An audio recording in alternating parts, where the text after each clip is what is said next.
황금박쥐가 있다는 곳은 사람의 접근이 힘든 오래된 폐광이었다.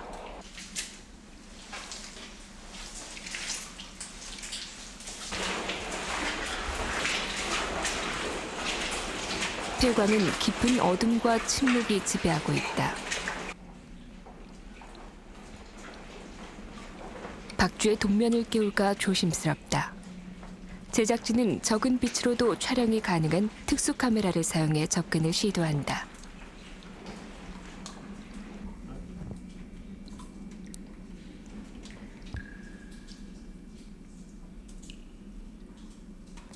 폐광의 끝, 멀리 박쥐가 보인다.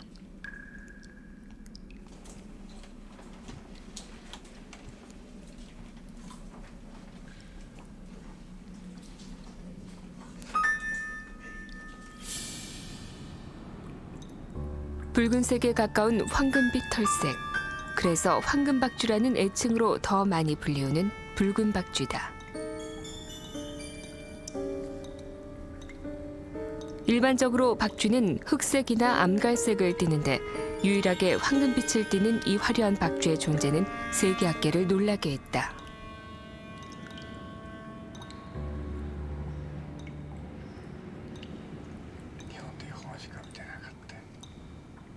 生きたのみたいなと思ってたんだけど、ついに見れたんだ。すごい。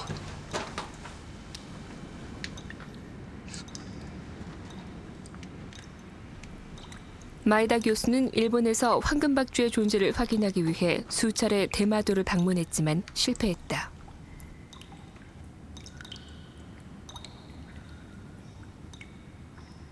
일본では黒赤コウモリが見つかったのは対馬だけです。で、今まで一番最初に見つかったのは1920年かな、19年頃からなんですが、それから今まで7頭しか見つかってません。したがって、私の考えとしては、多分黒赤コウモリは対馬で繁殖してない。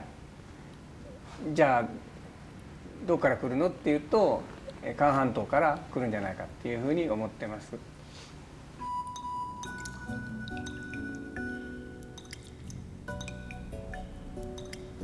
1960년대 대마도에서 황금박쥐가 발견되자 일본 내에서 큰 화제가 됐다. 이 황금박쥐를 배경으로 애니메이션이 제작됐는데 이것이 1968년 우리나라에서도 TV로 방송된 최초의 한일 합작 애니메이션 황금박쥐다.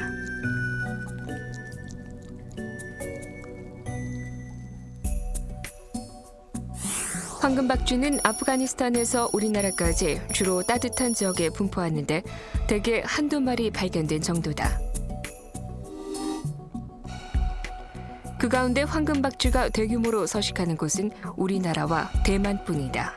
황금박쥐의 집단 동면지가 최초로 발견됐다. 한평은 우리나라 황금박쥐의 80% 이상이 서식하고 있는 곳이다.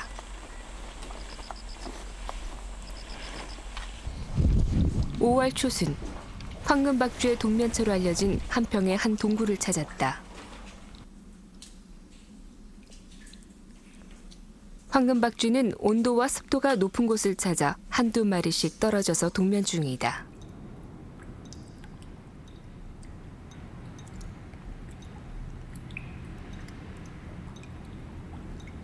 깊은 동굴은 온도와 습도의 변화가 거의 없는 안정된 환경이다. 동굴의 습기는 황금박쥐의 몸에 물방울을 만든다. 황금박쥐는 제 몸에 붙은 이슬로 갈증을 해소한다. 박쥐는 이렇게 동면 중에도 조금씩 움직이며 생명 활동을 이어간다.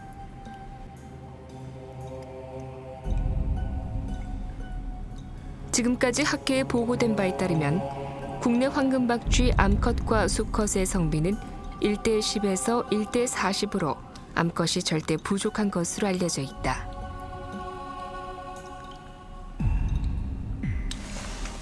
이대로 간다면 황금박쥐는 머지않아 멸종을 맞게 될 위기종임이 확실하다.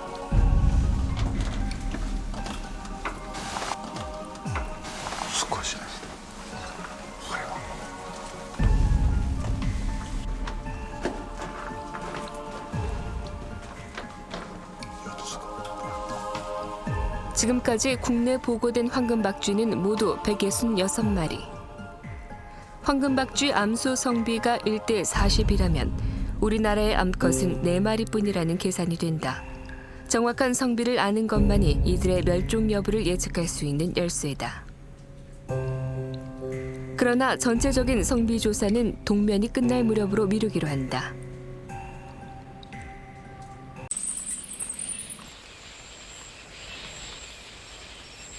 야행성인 박쥐는 해질 무렵 활동을 시작해 밤새 먹이 사냥을 한 후 새벽녘에야 돌아온다.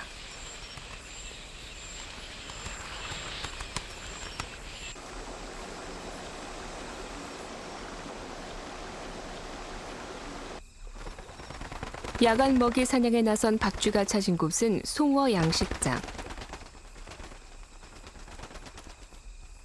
우리나라의 모든 박쥐는 곤충을 먹이로 한다.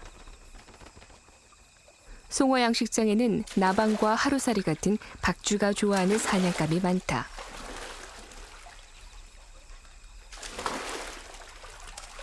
그러나 송어의 식성도 마찬가지.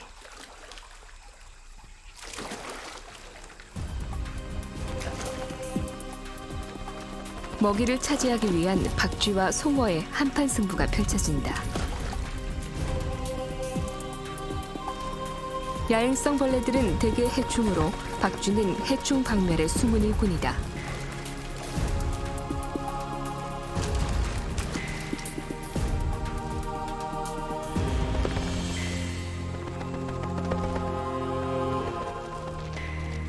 박쥐의 사냥 모습을 육안으로 확인하기란 쉽지 않다. 느린 화면으로 확인 결과 0.7초에 6번의 빠른 날개짓을 한다.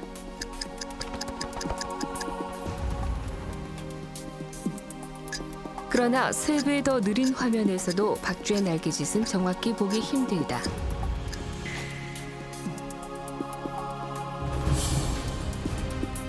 초고속 카메라로 박쥐의 날개짓을 확인해 보기로 했다.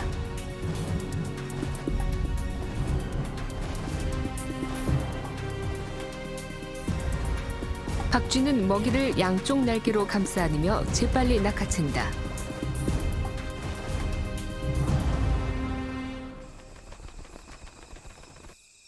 나방처럼 비교적 큰 먹이는 안전한 곳으로 가서 차분히 포식하기도 한다. 기존 서식처가 있는 저수지 주변 반경 800m 내에 자리한 또 다른 폐금광.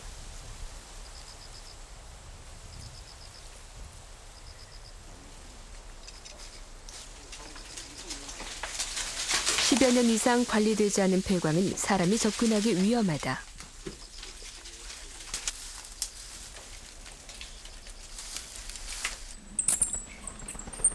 동굴 입구는 물로 가로막혀 있다.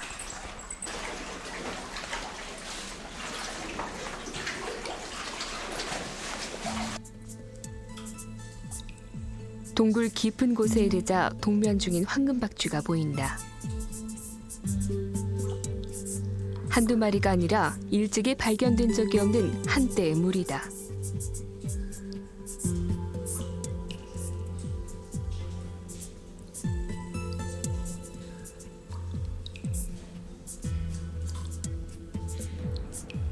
박쥐는 보통 집단으로 동면한다. 그러나 황금박쥐는 한두 마리씩 떨어져 동면하는 것으로 알려져 있다. 그런데 이곳에서는 64마리의 황금박쥐가 대규모로 집단 동면하고 있는 것이다. 조심스레 새로운 서식처의 암수 성비 조사에 나섰다. 과연 1대 40일까?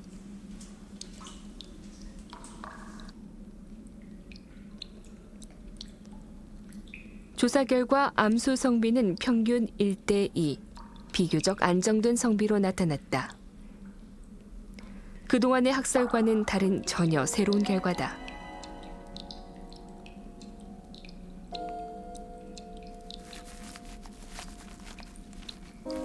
5월 말, 동면 중이던 황금박쥐의 몸에 이상한 징후가 나타났다.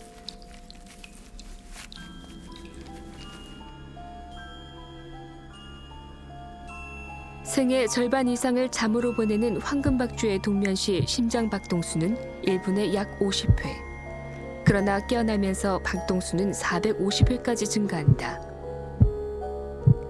온도 변화를 민감하게 감지하는 열감지 카메라로 체온 상승 과정을 쉽게 확인할 수 있다.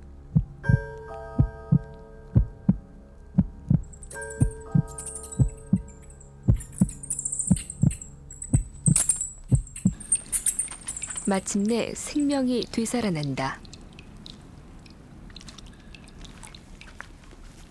먼저 깨어난 황금박쥐의 움직임 탓에 주변 동료들이 단잠에서 깨어나기도 한다.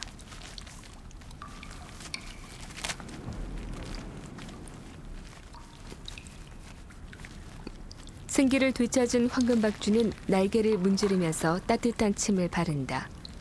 약한 피부 조직으로 돼 있는 박쥐의 날개는 건조하면 날 수가 없다.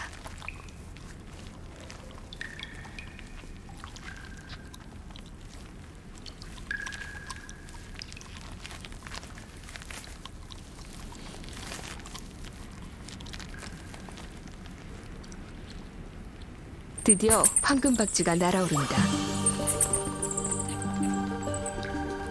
8개월의 긴 겨울잠에서 완전히 깨어났음을 의미하는 것이다.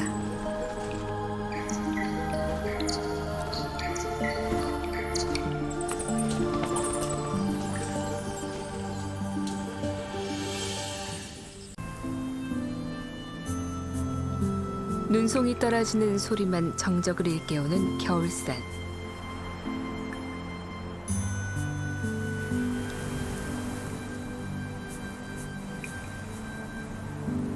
숲은 깊은 잠에 빠져들었다.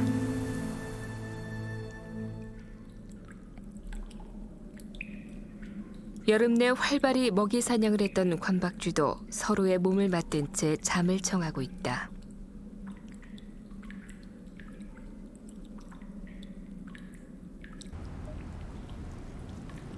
빛이 들지 않는 캄캄한 동굴 안에서도 여러 동굴 생물들이 산다. 이들은 박쥐의 배설물에서 영양분을 얻는다. 동굴 안은 이 배설물을 바탕으로 다양한 먹이 사슬의 세계가 펼쳐진다. 박쥐는 동굴 안과 밖을 자유롭게 오가며 동굴 생물의 생명을 이어주는 역할을 한다.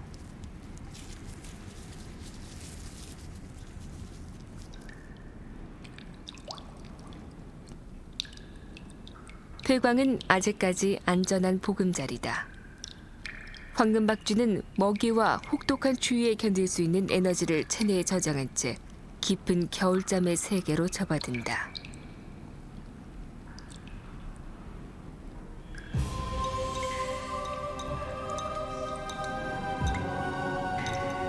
황금박쥐의 땅 한반도. 우리나라는 황금박쥐가 서식하는 지구상 유일한 나라다. 황금박쥐가 이곳에서 사라지면 전 세계 어디에서도 더 이상 볼 수 없다. 다가올 봄을 위해 죽음처럼 깊은 잠을 자고 있는 황금박쥐. 우리 곁엔 아직 황금박쥐가 숨쉬고 있다.